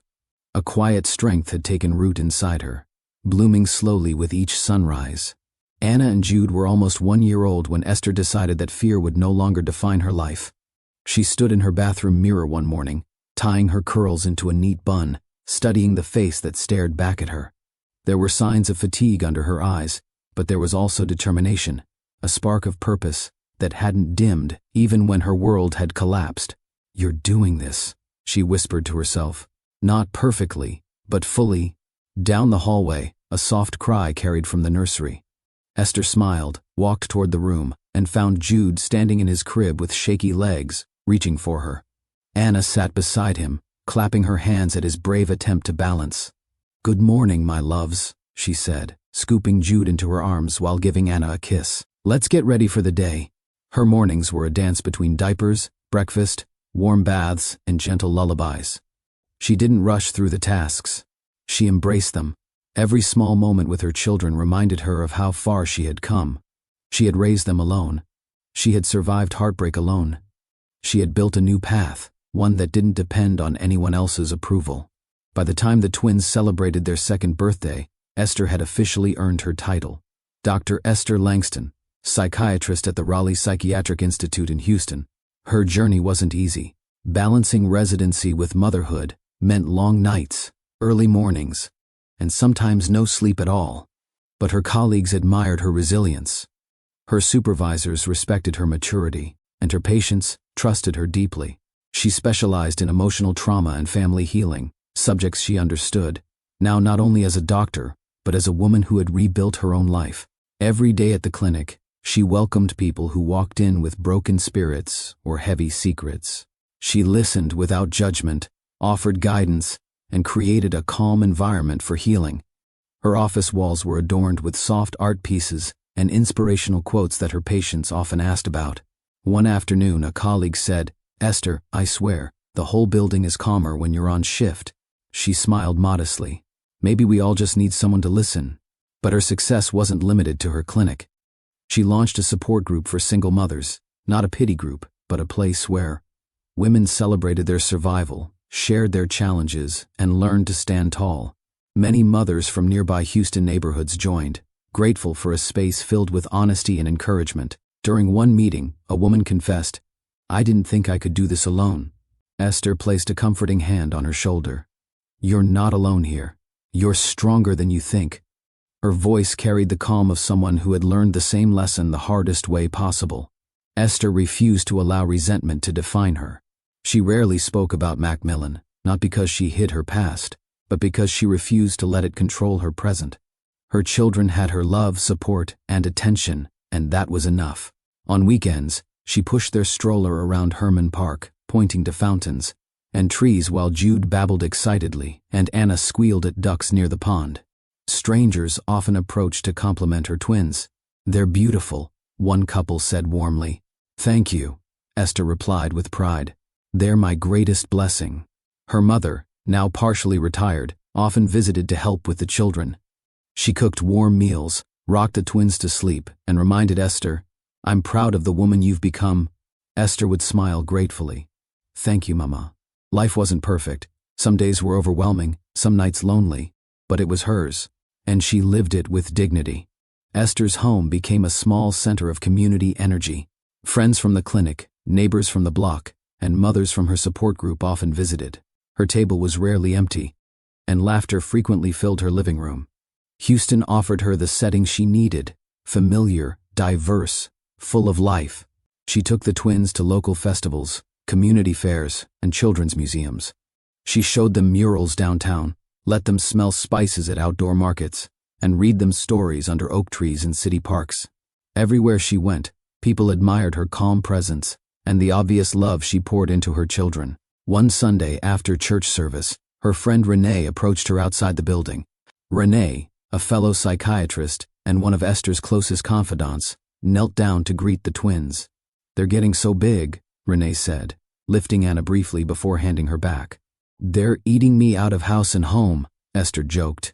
Renee looked at her with gentle admiration. "You're doing so well, Esther, honestly. Better than I've ever seen you." A soft smile crossed Esther's face. "I feel steady, like I've finally built something solid." "And you did it without bitterness," Renee added. Esther nodded. "I couldn't raise children on anger. They deserve peace." It was true. She had chosen peace, not out of convenience, but strength. Healing wasn't immediate for Esther. Some nights she still wondered why McMillan never returned. Some mornings she still woke with a faint ache where hope once lived. But she no longer allowed those feelings to control her. She filled her life with purpose. Her patients, her support group, her children, her community, her growth. Slowly, she forgave not for his sake, but for her own freedom. She often whispered to Anna and Jude, You are loved, you are wanted, and you will always know your worth. Her children grew with kindness in their hearts because she filled their world with love instead of sorrow. By the time her twins turned 3, Dr. Esther Langston had become known around Houston as a respected psychiatrist, a dedicated mother, a supportive friend, a community advocate, a woman who rebuilt her world from the ground up. She wasn't just surviving, she was thriving. She had turned pain into purpose. She had turned abandonment into independence. She had turned heartbreak into healing. Her identity wasn't defined by who left her. It was defined by who she became. And with every passing year, she stood taller. Little did she know that life, in its unpredictable rhythm, was quietly guiding her down a path that would one day lead her back into the orbit of the man she once loved. Not through longing, not through chance, but through destiny. Their worlds were separate now, but not forever. While Esther rebuilt her life in Houston with strength and clarity, McMillan's world took a very different shape.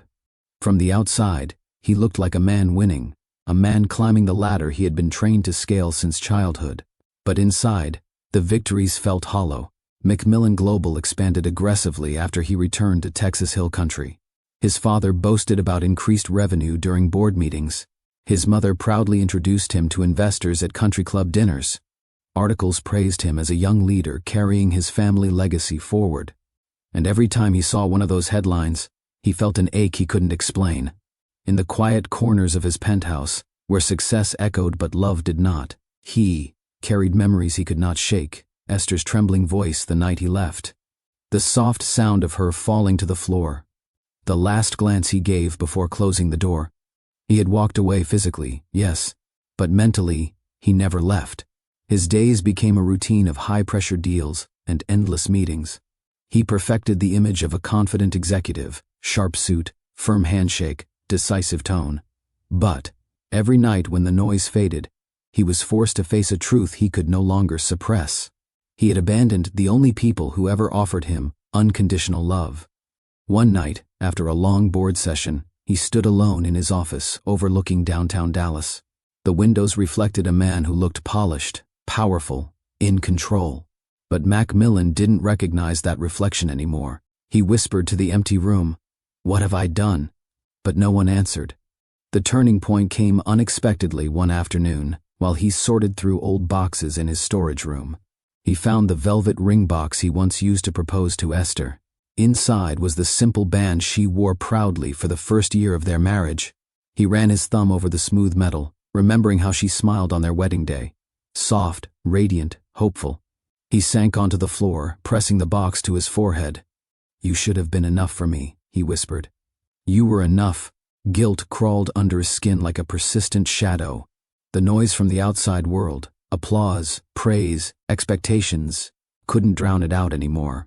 He knew he had made the worst decision of his life. Despite encouragement from his parents, McMillan struggled to form connections with anyone else. His mother frequently invited daughters of business partners to dinner, hoping he would find the right companion to stabilize his image. But every date ended the same way. He compared their voices to Esther's calm tone. He compared their kindness to Esther's warmth. He compared their smiles to the gentle one she gave him when she believed in him. And every woman eventually realized his heart was elsewhere, even if he denied it. One evening, a woman named Claire, the closest his parents ever came to pushing him into a relationship, looked him in the eye across a fancy restaurant table and said softly, "You're not here." "Not really." He blinked. "I'm sorry." "You're kind," she said, "but your eyes keep drifting. You look like a man stuck in another life." He exhaled slowly. "Maybe the first She smiled sympathetically. Whoever she was, she must have been remarkable. He didn't answer. He didn't have to. When he returned home that night, he poured himself a glass of water instead of whiskey. A small but conscious decision, and stood in silence, thinking of the twins he never met, thinking of Esther, carrying them alone, thinking of the family he threw away. McMillan was skilled at hiding his emotions from the world, but his parents, especially his mother, noticed subtle changes. He stayed late at the office, not because of work, but because returning to an empty home felt unbearable. He responded to messages with slow, distracted replies. He grew quieter during dinners, more distant at family gatherings. One evening in the mansion's large dining room, his mother finally addressed it. "You've been different these past years," she said gently as she poured tea. "Quieter, detached." "I'm fine," he replied automatically. She studied him closely. "Are you?" He forced a smile. "Just tired." She set the teapot down and reached across the table, something she rarely did. "Son, you can talk to us." He hesitated, then shook his head. "Not about this." His father, sitting at the other end of the table, adjusted his glasses. "Is this about the decision you made years ago? The one you never mentioned again?" McMillan's throat tightened. "Maybe." His father sighed, a rare sound that held regret rather than authority. "We didn't mean to push you into a life that hurts you." His mother added softly, "We should have listened more. We only wanted you to succeed." The admission shook him more than he expected. But even with their honesty, they couldn't undo what had happened. His father said quietly, "If she made you happy, you should have fought for her." McMillan looked down at his hands. "It's too late now." His mother's voice lowered to a whisper. "Is it?" He didn't respond, because deep down, he feared the answer was yes. Years passed. McMillan's career soared. New contracts, international deals, stronger financial standing. But every achievement came with a dull ache, a reminder that success without family felt empty. He often found himself imagining what life might have been like if he had stayed. Esther greeting him after work with a knowing smile, tiny footsteps running. Across their apartment floor, hearing the words, "Daddy, look," for the first time, and the guilt grew heavier. At night he would sit by his window, staring at the city lights, whispering, "I hope they're okay." The only thing he truly feared was the possibility that his children, Anna and Jude, might grow up believing he didn't want them. He had wanted them. He had just been afraid. Eventually, despite his pain, something in him shifted. He began scaling back his work hours slightly, carving out space to think, breathe, reflect. He no longer allowed his parents to dictate personal decisions. He started attending therapy sessions, quietly under a colleague's recommendation. He cut down on drinking, preferring late-night walks to clear his mind. And most importantly, he allowed himself to miss Esther openly. He no longer pushed the thought away. He sat with it, let it hurt, and accepted that the damage he caused was real and irreversible unless life gave him another chance. Every day, regret drew sharper outlines around his heart, reminding him that love doesn't disappear just because someone walks away. Despite his progress, one ache remained constant. He had never seen his children. He didn't know their voices. He didn't know their laughs. He didn't know their favorite toys or bedtime habits. He didn't know what Anna's eyes looked like when she smiled, or how Jude reacted when nervous. He only knew they existed. And that knowledge was enough to keep him awake many nights. He whispered into the quiet, "If I ever see them, I won't run again." Life has a way of circling back at unexpected moments. And without realizing it, McMillan's choices, leaving Texas more often, attending meetings in different cities, shifting routines, were slowly placing him on a collision course with the woman he had never stopped loving. Their worlds were pulling closer again. Not through planning, not through longing, but through the quiet pull of destiny. And soon, very soon, everything would change. Again, even as Esther built a flourishing life in Houston and McMillan restructured himself in Texas Hill Country.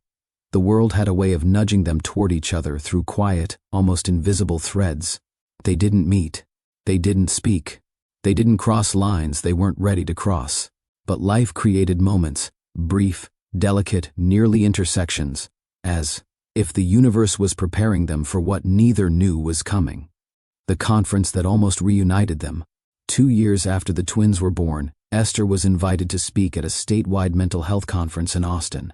She prepared her keynote with confidence, ready to share her research on emotional recovery in single-parent households. What she didn't know was that McMillan had been scheduled to attend the same conference for a business roundtable until he canceled last minute due to a sudden flight delay. He never knew she was listed on the program. She never knew his name appeared on the guest list. They walked through the same hotel lobby on different days. She sat at a cafe he had visited hours earlier. He passed a hallway lined with event posters, one of which carried her name, but the poster had been removed after her session ended. 2 worlds. Inches apart, but not touching. Another near crossing happened at a charity gala aimed at raising funds for community clinics. Esther was invited as a guest speaker due to her growing influence as a psychiatrist. McMillan Global was listed as one of the donors. McMillan didn't attend himself, he sent a representative. But he reviewed the event's photo album online afterward, and something made him pause. In one picture, a woman with natural curls and a warm smile stood at the podium, speaking passionately about access to care. He zoomed in, squinting. Could it be? But before he could confirm, the gallery refreshed and cycled to the next set of images. He brushed off the strange tug in his chest and closed the laptop, unaware. He had been one click away from seeing the mother of his children. Life gave them subtle echoes. She once walked into a Houston bookstore 10 minutes after he left it. He passed a pediatric clinic where she took the twins for checkups. She attended a friend's gathering at a restaurant where he had held a business meeting that same morning. These weren't coincidences meant to force a reunion. They were quiet reminders that their lives still orbited the same universe, even if far apart. Esther often felt a strange pull when she visited certain parts of Texas, like an invisible voice whispering, "Someone you once loved is nearby." McMillan, meanwhile, sometimes paused mid-step during travel, sensing that something or someone familiar lingered just beyond reach. Time had separated them. Fate was stitching the distance back together, one small thread at a time. Esther's growth creates a public presence. By the 4th year of the twins' lives, Esther became a known figure in Houston's mental health community. Her support group for single mothers expanded, gaining attention from local media. She gave radio interviews, appeared on community panels, and even recorded short guidance videos for clinics. One of those videos circulated through professional networks, eventually reaching a Dallas executive on McMillan's team. The executive forwarded it to him. "Thought you'd find her insight interesting," he wrote. McMillan clicked the link. The screen loaded. A woman appeared, back turned, adjusting her chair before sitting for the recording. He didn't see her face. Instead, he closed the window quickly, not knowing why it felt suddenly uncomfortable to watch. If he had waited 3 more seconds, she would have turned. He would have seen her. He would have known. But life wasn't ready yet. As the years passed, McMillan's loneliness sharpened, not in a dramatic way, but in subtle daily aches. He would see coworkers with families, hear children laughing at parks near his office, or watch fathers lift toddlers onto their shoulders at weekend events. Each sight made him wonder, what would my child look like at this age? Would Esther have let me teach my son to tie his shoes? Would I have braided my daughter's hair? He began to carry silent vows inside himself. If I ever get a chance again, I won't run. If I ever see them, I will try to be the man they deserved. But he didn't know how to reach out. Shame is a cage with invisible bars, and he was stuck behind them. By now, Anna and Jude had developed their own bright personalities. Anna was thoughtful and observant, often tilting her head with a curious expression that reminded Esther of McMillan's quiet thinking face. Jude was energetic and bold, with a playful spirit that echoed McMillan's childhood stories, the ones he once shared when he still believed parenthood was far away. Esther noticed these similarities sometimes. She would smile, touch her children's cheeks, and whisper, "Pieces of your father live in you." But she never said it with sadness, only truth. A business trip for him. McMillan was invited to a major business summit in New York. Reluctantly, he agreed. He needed a break from Texas, from memories, from familiar rooms that reminded him of the family he threw away. He told his assistant, "Book the earliest flight you can." She booked him on flight 237. At the same time, Esther was selected to speak at a pediatric mental health event in Manhattan. It was a milestone she never thought she'd reach as a single mother balancing so many responsibilities. Her supervisor insisted, "You deserve this opportunity. Take the twins with you. Make it a meaningful trip." She smiled and agreed. She booked seats on flight 237. Esther prepared the twins' travel bags, unaware that she was preparing for the most significant moment of her life since the night they were born. McMillan packed lightly, not knowing that the suitcase he zipped shut would lead him straight into the past he'd been avoiding and the future he desperately needed. Fate didn't always announce itself with thunder. Sometimes it whispered through flight numbers and quiet decisions. And now, they were headed for the same airplane, the same aisle, the same moment written long before either of them understood how their stories would collide again. All that was left was boarding. The moment the plane doors opened and passengers began filing into the jet bridge, something shifted inside McMillan. It wasn't dramatic or loud, no rush of breath, no sudden epiphany, but a steady, grounded certainty that whispered, "This is your moment. Don't lose it again." Esther lifted Anna carefully into the stroller, while McMillan steadied Jude in his arms.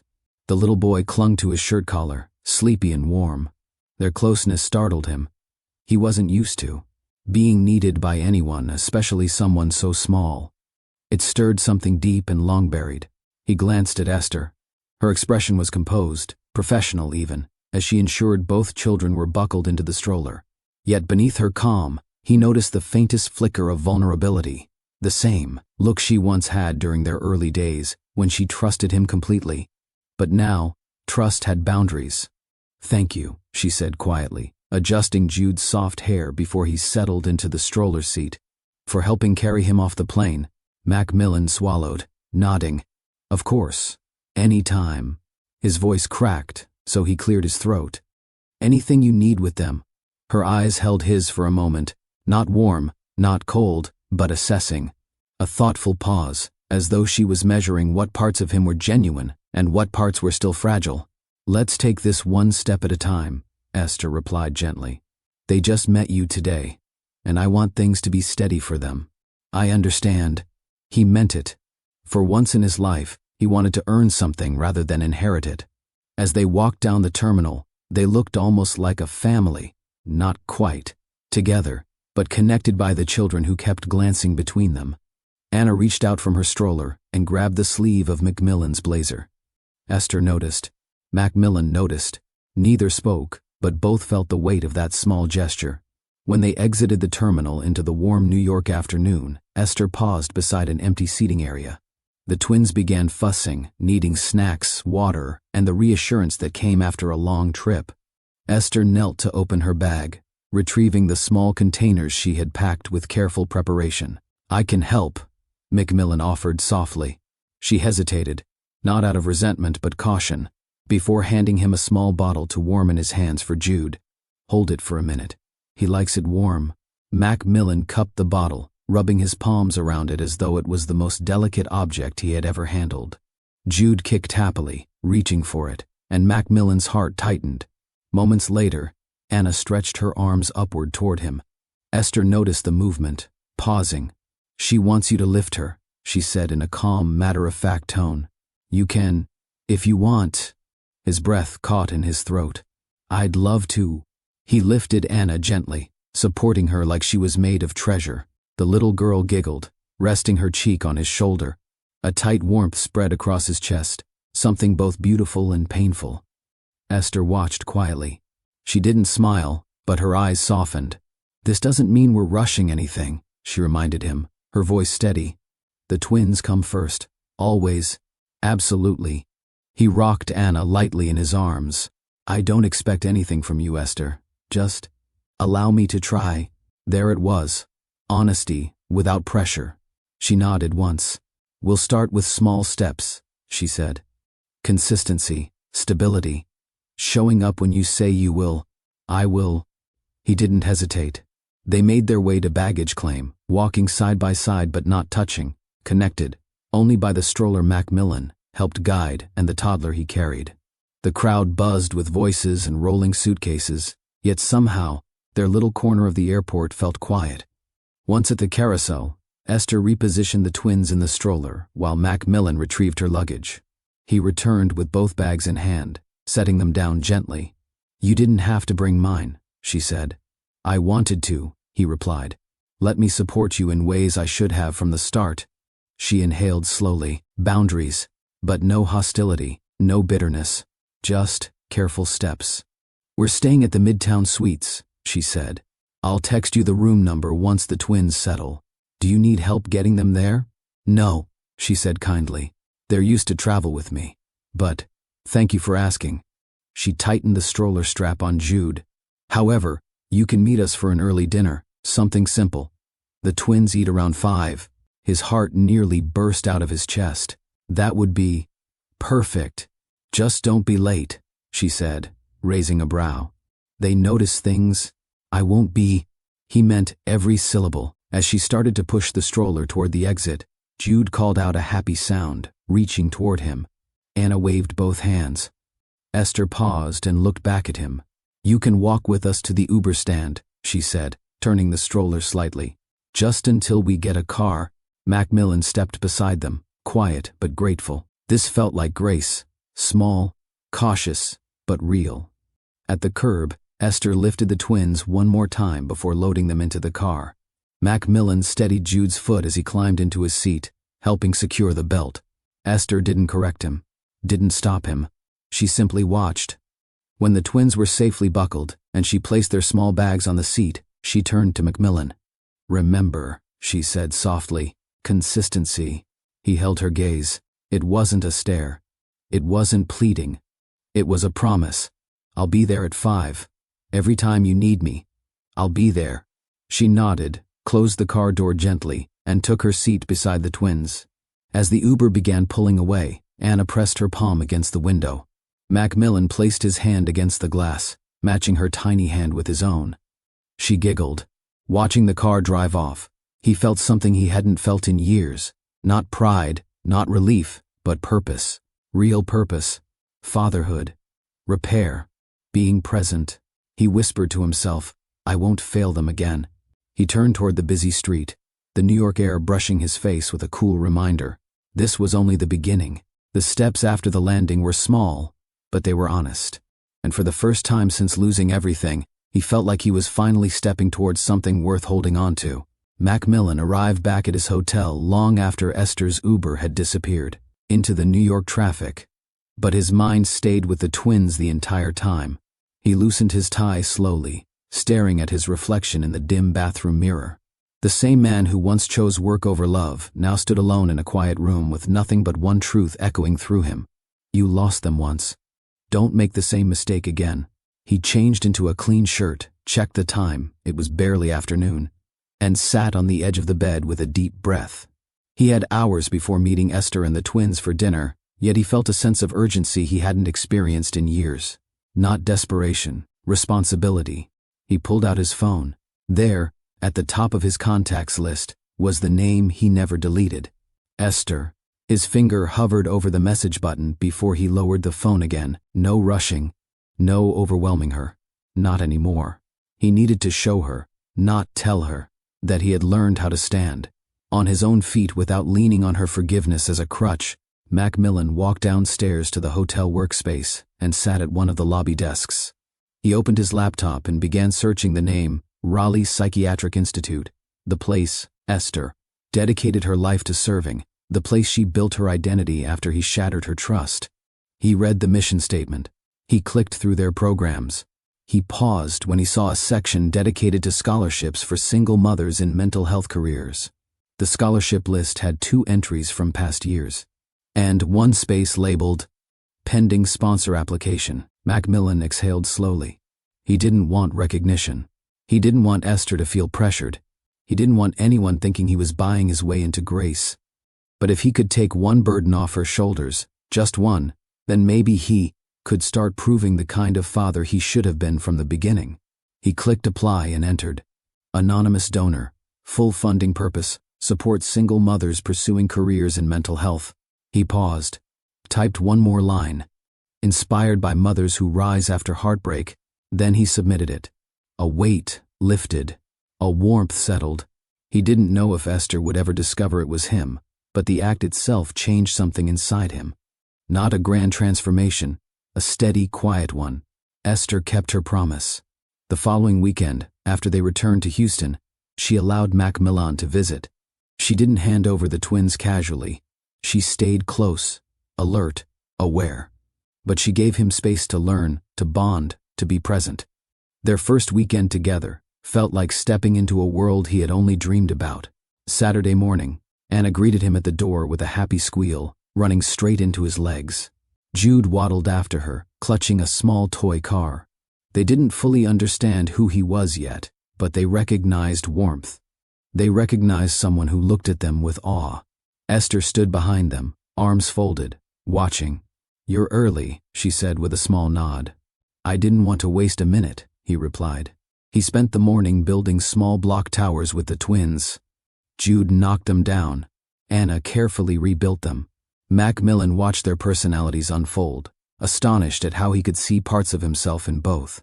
At one point, when Anna climbed onto his lap and leaned her head against his chest, he froze for a moment, overwhelmed, grateful, humbled. Esther observed from the kitchen doorway. She didn't smile, but her expression softened.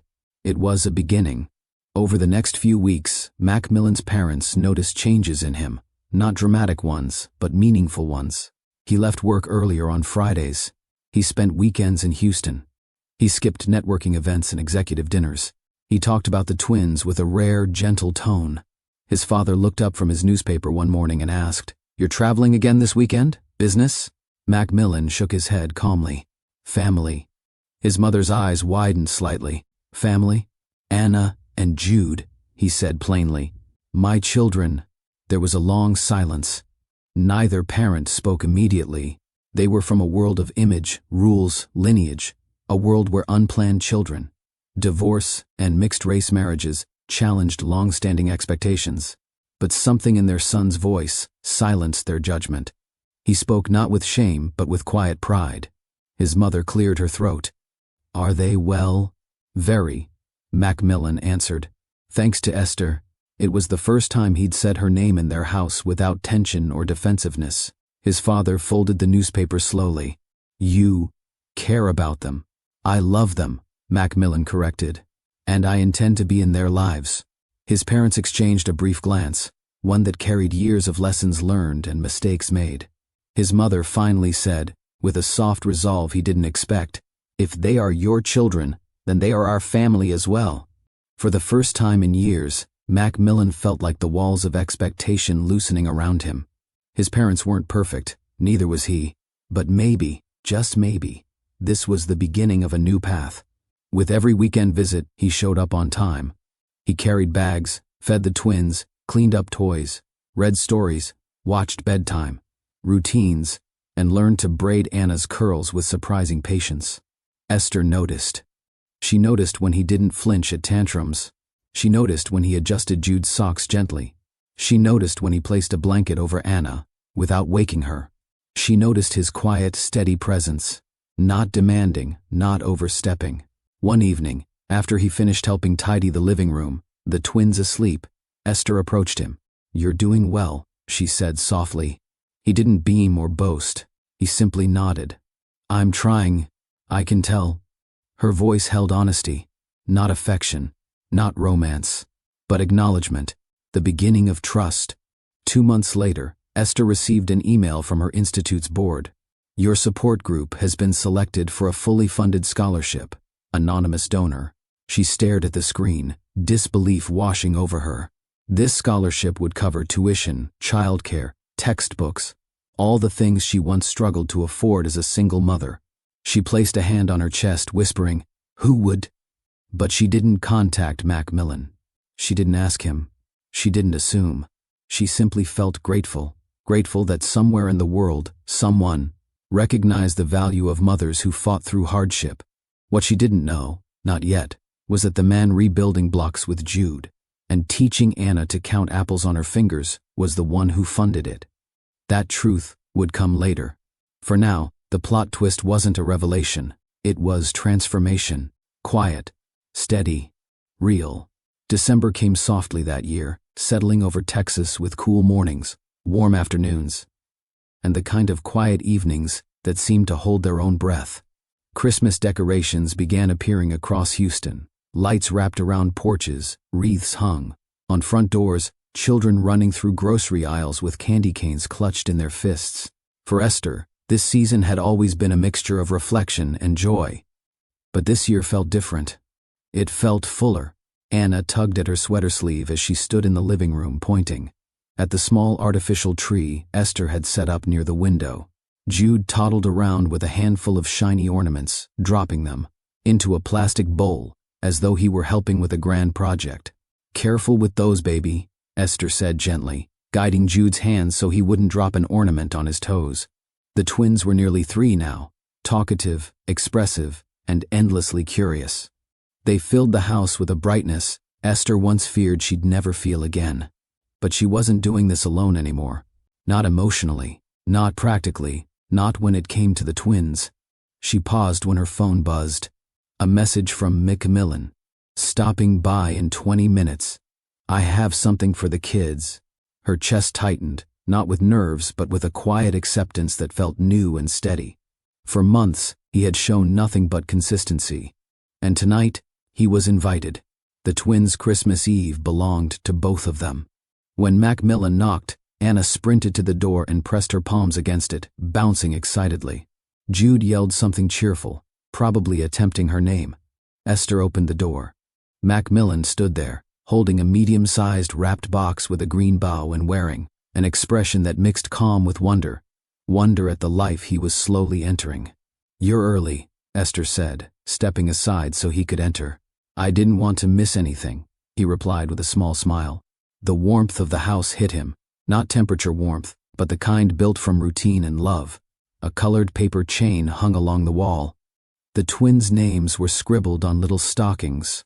A simple nativity figurine sat on the table. Everything felt lived in and loved. "Tree looks beautiful," he said softly. "Thank you," Esther replied, adjusting a star-shaped ornament Anna had placed too low. "We decorated this morning." Jude pulled at McMillan's pant leg. McMillan lifted him with ease, settling him on his hip. Jude squealed and patted his cheek. Anna reached up too. He lifted her with his free arm. Esther watched the scene, not with longing, not with doubt, but with a deep, grounding peace that surprised her. This was a man who once ran from responsibility, now holding both children with steady hands. "Can we open the present now?" Anna asked, reaching for the box.